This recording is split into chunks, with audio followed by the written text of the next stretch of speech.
What is going on, my friends? Vitai Dubin is here and welcome to another episode of today's in Crypto Show. I'm back to Dubai now after being in the US attending a 5-day financial conference with Tony Robbins and meeting 7 billionaires there, including Ray Dalio, which is the biggest hedge fund manager of $140 billion, and Paul Tudor Jones, the biggest trader in the world, one of them with $10 billion under management. We'll talk in this video as well what are some of the things that we have discussed on the macroeconomic level, on the inflation level, on the cryptocurrency. By the way, Michael Saylor was there in person, so that was really great, and he's owning, as you know, over $4 billion in crypto. We'll talk today, of course, about the ongoing war in Ukraine and the implication for that for the world and in particular for the cryptocurrency. We'll talk about the price of Bitcoin and where it's going and why right now is an amazing time to be in crypto, to buy Bitcoin as we are entering into the golden zone.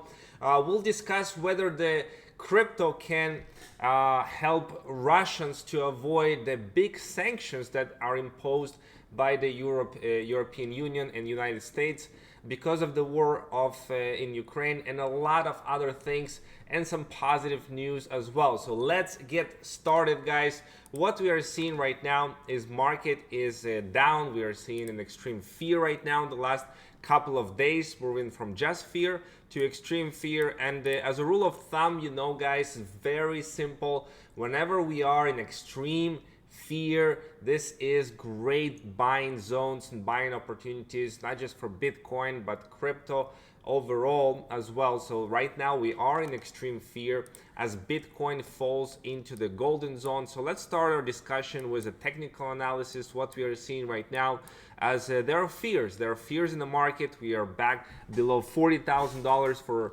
Bitcoin, and I want to pinpoint right now that we are in the golden zone, and what I mean by that is whenever we are fall below the 5 days, if you're looking at 5 days interval in the Gaussian channel, this is your secret weapon and tool to identify whether right now is a good time to buy Bitcoin. Whenever we are falling below in the history of Bitcoin overall, this is the golden buying zone opportunity, and as a fact of a matter, we are staying around a year ever since we go into the enter the Gaussian channel after a rally up. It's about a year, and then we get out and historically see prices much higher. So we did it back in 2014, and it doesn't matter if you enter at $400 or $200 into Bitcoin, you would look like a superhero a couple years later. And the same happened in the bear market of 2018. And essentially we fell into this golden area. And yes, Bitcoin fell from $6,000 all the way to $3,200. However, if you bought at 6 or you bought at 4, it doesn't really that matter a couple of years in the road, right? You will look like a superhero. And when the market crashed with the coronavirus back in March, you know, this was a golden opportunity to buy. Again, whether you bought it at 6,500 or 4,500 and you catch the dip, you would look like a superhero right now. Well, guess what? We are in the golden zone right now. We are right now in that golden zone.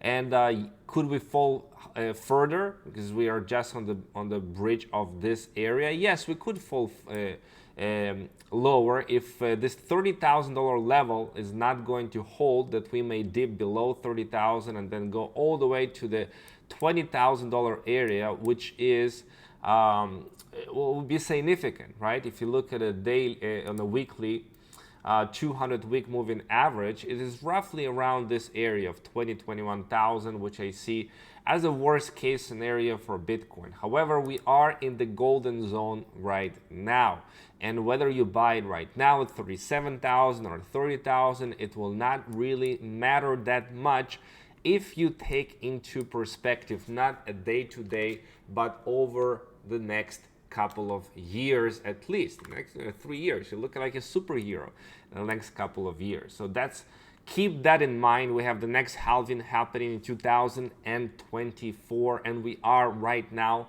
in that golden zone, which means not the time to sell, it is a time to buy and to accumulate, right? So we are seeing a retaliation for the Ukraine invasion and the macroeconomic consequences grow. Crypto, by and large, is struggling to keep up. Macro forces signal volatile, rough week ahead. Losses mounted last week with global equities, the stock market, meaning, right? Total shedding $2.9 trillion in value. And Bitcoin crypto is somewhat correlated yet still. But we'll discuss that as well today, how much really this correlation between the overvalued stock market is going to really have an effect on crypto that isn't much needed right now for the entire world. What else you're going to save your wealth other than Bitcoin? We'll discuss that. Among them was a ban on Russia oil imports, a move to set upend the global status quo and trigger a seismic shift in how the economy fuels itself. As you know, the oil has now been as high as $130 per barrel, and you can see the effect of the war that is going on right now on inflation and the prices and the overall the global economy is going to be very palpable. And you can see this is the consumer price index, consists of housing, clothes, transportation, education, goods, services, recreation, medical care, food, everything in between. And it's also is an effect with the oil. If the oil price is going to go up, because Russia is the third larger oil exporter in the world, and the raising sanctions that are discussing right now to completely put an embargo on Russia's oil, that will lift and raise the prices of consumer goods across all the different areas. Right now we already see an inflation of 7.5%, but that's what we see, that's what the politicians are telling it. But actually we've been living in inflation, and that's what I come to understand after being in a finance event and listening to billionaires and even the Treasury Secretary of the United States, that the real inflation is actually much bigger. We are seeing the assets, you can see the equities, the stock market, and even the housing that's been going up, but it really reflects the inflation, the money printing, and what's going on. And now with the war and the ability for the countries to export the goods and services is going down, the prices are expected to go up even higher, which will cause the inflation to go up, which will cause the Federal Reserve to raise the interest rates even higher than what has been planned even so far. And what means that right now borrowing is cheap. Borrowing is cheap right now compared to where it will be. Okay, that's important to understand. In the attempt to curb the rising prices and the inflation, essentially raising interest rates will make it harder for people to borrow in the future and to spend, which will make the whole economy go into a recession, which we might see the next 7-8 years. So that's something you need to be prepared for moving forward. Now, what really to do? One way to preserve the wealth is to buy real estate. Real estate prices are to continue expecting to go up in value, preserving that inflationary regime that the world is living on right now that only will accelerate. And Bitcoin, of course, is the other solution. Now, this whole situation with the war, it's absolutely crazy what's happening. There's already over 1 million citizens of Ukraine that are refugees that moved to Poland, moved to Romania, moved to Moldova and different countries and fleeing the war because the situation is really bad. And Russia is not stopping, although Ukraine is putting a big resistance and already has, I think, like 50 airplanes and 50 helicopters that they have removed, right? And the 11,000 Russian soldiers already has been killed because of that invasion. And of course, the humanitarian situation in Ukraine is absolutely horrible. And Russia reveals very harsh demands for ending war, as they have third rounds of negotiation happening.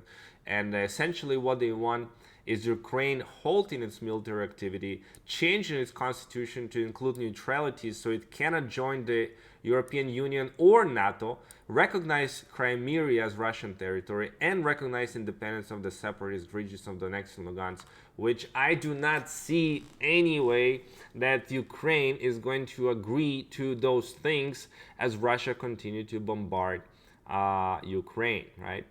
And even though right now Ukraine is not in NATO and not in European Union, the entire world is moving in severe sanctions in Russia, which they hope will stop the war, but it's not enough. It's not enough to stop the aggressor.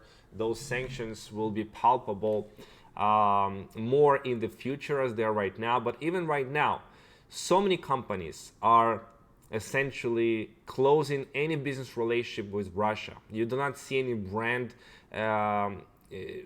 close, for example, that are operating their stores in Russia. We see Visa and MasterCard removing themselves from Russia. We see a lot of major businesses and companies that are ceasing their operations in Russia, and of course freezing the assets of Russian people there in the president and his suite of people and oligarch. They're already seizing those things and their yachts and whatnot and their assets. So there is a real situation where what Russia says to stop the war, Ukraine will not agree, and Ukraine has enough power to withstand the attack, right? But there are deaths happening. There are deaths happening right now every single day. So the sooner this situation will get resolved, the better. But I don't see it resolved anytime soon. We see 48 nations that have been united. Those governments that Russians are saying it's unfriendly actions, right? Russian citizens and companies and government bodies that owe money to those countries can pay debts in rubles. That's absolutely insane what's going on right now. Russian banks are looking into issuing cards that operate a Chinese payment system after American Express, Visa, and MasterCard cut off services in Russia, citing invasion. And we can see the Dow falls 600 points as market sell-offs continue. And one of the things that we have discussed in the USA in this financial conference is the situation of the stock market is very overvalued, and it can drop another 20, 30, or even 40% from where it is right now. So it's not really a good time to be investing in the stock market right now. People are preparing for slower growth, and more persistent inflation is driving investor fears and actions. So essentially the situation right now is not so good for you guys to invest into stocks. But Bitcoin, we'll discuss that right now. Apple co-founder Steve Wozniak, Bitcoin built on pure gold mathematics. So this Apple co-founder praising the fact that it is a mathematical miracle, Bitcoin. He held its mathematical purity and the fact that it cannot be modified easily with humans in control of it. We're seeing that the President Biden finally having this crypto executive order that will essentially direct federal agencies to examine potential regulatory changes as well as the national security and economic impact of digital assets. And this can only be a good thing for crypto. They cannot stop it, obviously, but they want to put some more clarity and more regulations, so it will allow, in my opinion, for the companies and crypto to thrive. We can see what crypto can do to support the decentralized autonomous organization. $6.75 million in Ethereum has been forwarded to Ukraine from the sale of those NFTs, so that's really good. I know it's a drop in a bucket, but in the context of the conflict, But $57 million nonetheless. It's not a small amount. Ukraine is happy to receive, and one of those come from this DAO, the Ukraine's DAO. We're seeing a Coinbase CEO saying will comply with Russia ban if U.S. government tell us to, and we are seeing the crypto exchanges are limiting Russians to use crypto, essentially banning their crypto assets, and that's the kind of control. We have Coinbase blocks over 25,000 addresses linked to illicit Russian activity. That kind of control the central exchanges can have over users, banning their account, freezing assets, stuff like that. And moreover, now is more important than ever that you essentially store your crypto in a self-custody wallet like Trezor or Ledger Nano S or Cool Wallet Pro, any hard wallet that you can, cold storage wallet that you control the private key. None of that can be seized, right? Now, in that regards, the question that arises: will cryptocurrency help Russia evade sanctions? And that's something that is really, really interesting discussion, because on one hand, there is the growing aptitude of different agencies to look at the on-chain data and essentially identify where those big transactions are going. And the argument is going forth that it's going to be very difficult for people that has a lot of money to essentially put it in Bitcoin and use it in a way, because these things are being tracked, right? The things are being tracked. Software tools to analyze this copious on-chain information are only becoming more sophisticated. Crypto businesses are already using these tools, and so is the Department of Justice, which recently announced the formation of Cryptocurrency Enforcement Unit. With that being said, right? There's DeFi, right? And there is decentralized exchanges, and it is remain a big question mark how they are going to track this activity on decentralized exchanges, because anyone can open a MetaMask wallet, anyone can participate in DeFi and stuff like that. So it's going to be not that easy to track the sources of where this money is coming from, but they are working in that regard as well. It's critical to keep in mind, says David Carsil, Director of Policy and Regulatory Affairs of Ecliptic, that even where nefarious actors attempt to use crypto, law enforcement can trace this activity owing to its transparency, and crypto businesses can use solutions such as blockchain analytics to comply with sanction requirements. So essentially, those businesses can look at blockchain, it's transparent, and see, okay, this has to do with illicit Russian activity. Digital currencies seem not a good way for Russian oligarchs and sanction evading institutions to move money. You'd be a fool to use Bitcoin if you were a bad actor. With the clustering technology and analytics capacity that the US government, other enforcement agencies has today, they know how to come after you, right? And you can see crypto alone cannot say the economic impact caused by sanctions could run into hundreds of billions of dollars. There probably isn't enough Bitcoin or crypto in the world to mitigate economic damage of that magnitude, and crypto alone cannot sustain Russia's need now. Russia's total annual imports are more than $200 billion, and its banking sector's total assets are $1.4 trillion. There is simply no way crypto can fill the gap requires. And if they do try and attempt to use cryptos as one of those tools, that can only be a good thing for us, for users who are in crypto, who who are holding crypto assets, because it will elevate dramatically the amount of money that is put into crypto.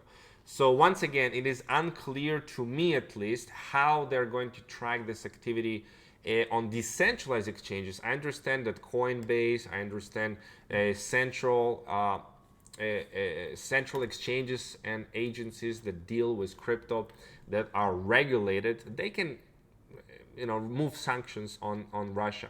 However, decentralized exchanges is decentralized. I mean, that will be really interesting to see. You can see one exception may be decentralized exchanges. The question is how well individual decentralized finance traders are equipped in spotting sanctioned wallets in peer-to-peer transactions. And US regulators must work with the international community and private actors to increase AML CFT controls of DeFi networks to ensure that nefarious actors are not using these platforms to evade regulations and sanctions. Now you can see Switzerland also is freezing Russian assets, not just Russian assets, but Russian crypto assets as well, right? Only by Russian citizens and businesses held within Switzerland borders. We are talking about 223 Russians, including close associates of President Vladimir Putin, have had their bank accounts and physical assets frozen by Switzerland in the past week. The cryptocurrency prohibitions are an additional penalty beyond the EU sanctions. So yeah, we're talking about Coinbase, Binance banning freezing cryptocurrency assets, right? And again, crypto kept in cold storage or a self-custodial wallet would be more challenging to confiscate or seize unless its holders try to move it through restricted channels.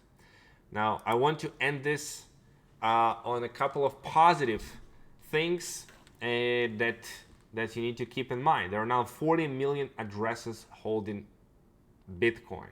40 million. And this number you can see is growing and is projected to continue to grow with time. We're seeing Citadel now is joining those businesses that plans to start making markets in crypto coming months. And he at first has been skeptical about Bitcoin, and now he says, I was wrong. It's fair to assume that over the months to come, you will see us engage in making markets in cryptocurrency.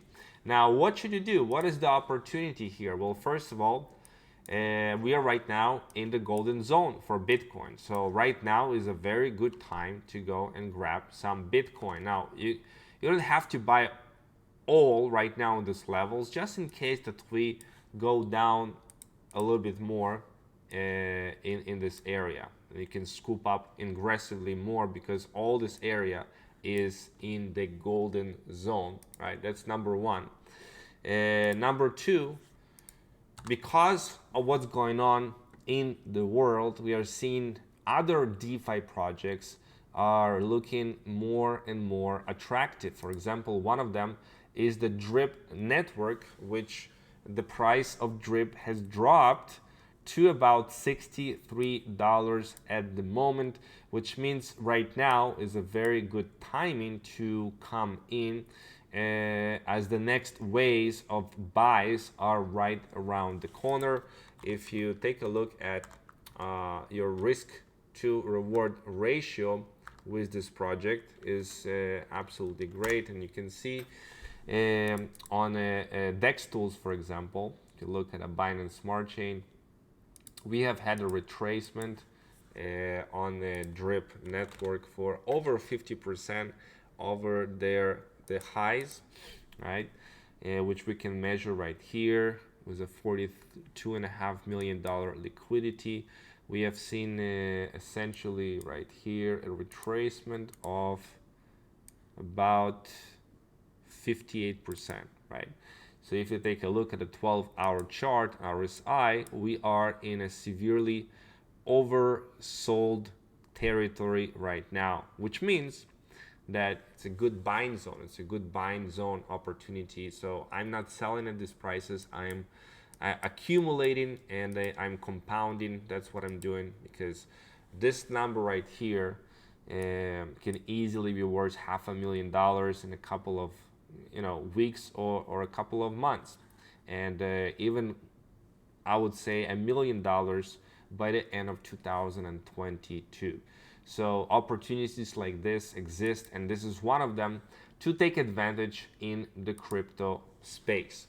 So and if you want to learn how to do that, you can go to earndefirewards.com, and essentially you'll be able to get access to the educational membership area, where you can see the DeFi gems, DeFi passive income plays, educational videos and resources that you can use and learn exactly how to take advantage of these types of opportunities. So that's what I want to share with you guys. Overall, we have discussed a lot in the conference about interest rates, about asset allocation, diversification, not putting everything in one basket, how to create your financial plans, and a big discussion was also on crypto, with Michael Saylor coming in and saying how the world is facing a huge problem as inflation is just keeps going up, and more and more distrust in a global financial system, and essentially Bitcoin is sucking up this monetary energy into the digital space, and a big trend over the next coming years of tokenization of real assets that is going to just accelerate moving this financial power into crypto. It's a big deal. So that's what I want to share with you today. I hope you have a fantastic day, and I will see you guys in the next episode of Today's in Crypto Show.